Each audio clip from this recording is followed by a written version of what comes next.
Hi, I'm Tony Tomasi with NVIDIA, and I'm here to talk to you about ray tracing and DXR. So ray tracing introduces some new technologies to the graphics pipeline. These are some of the fundamental techniques and building blocks that makes ray tracing possible. A BVH is an acceleration structure or a data structure that makes it possible to do high-performance ray tracing into a scene in real time. Ray triangle intersection is pretty much exactly like it sounds. You shoot a ray into a scene, you decide whether or not it intersects with geometry, triangles, and then what you do with it. Does it reflect? Does it terminate? Is it blocked or occluded by things between it and the light source? And that lets you do things like reflections or shadows and things of that nature. The ray tracing results in what might look like a grainy image, and so we do a thing called denoising, where it takes that somewhat grainy image and polishes it to make it look like a perfect final picture. A common graphics effect is called ambient occlusion. That's that kind of darkening that you get in the cracks and crevices in games. You shoot a fairly large number of rays, but in a fairly local region into the BVH. So while there's a lot of rays, because they're not doing a lot of bounces and they're in a small region, the performance impact for ambient occlusion can be relatively low. This is a really nice subtle effect that provides kind of a grounding to objects and scenes and brings out the depth of a scene. Shadows are one of those other effects that are really common in games. Ray trace shadows take rays and shoot them into the scene for every light source and intersect with all the geometry.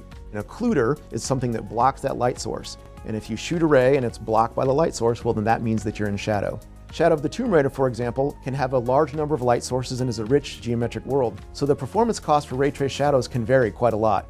Ray trace reflections are one of the great advances from a computer graphics perspective because the classic techniques that we've done in programmable shading have always fallen short. Ray tracing reflection solves for all of that by tracing rays from the surface globally into the scene to compute the proper result on that pixel. What we have as an example here is Battlefield 5, which has implemented a really clever technique to know which surfaces have reflective properties, trace more rays from the surfaces which are more reflective, and less rays from the surfaces that aren't. What that allows them to do is deliver the ray tracing reflections kind of where it matters, which lets them deliver a really great result while still delivering a really good frame rate. So ray tracing is not only possible to kind of improve on effects that you've seen before, it's also possible to do things that just really weren't practical before. In this example, you basically have the classic hall of mirrors, but in this case, one of the mirrors is actually entirely off camera. So not only are we reflecting from that mirror that's off screen, but we're actually doing recursion, which means bouncing those rays between the mirrors to get that infinite mirror effect.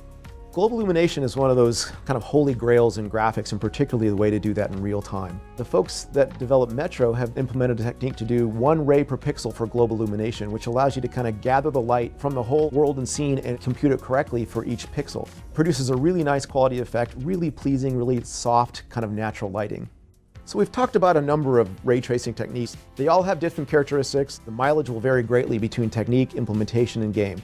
Game developers are free to choose how they want to implement this and the degree that they want ray tracing to be pervasive in their game. For example, in Battlefield 5, you're still doing ray tracing, but just less of it. On a high-end Pascal like a 1080 Ti, you might even get playable frame rates. But for a game like Metro, which is doing global illumination, that's a considerably heavier weight operation, and even on a high-end Pascal, it's probably not going to be practical. But the great thing is it's all being delivered through DXR, so even folks who have Pascal, if they just want to check it out, they can at least see what ray tracing looks like and get a little taste for themselves.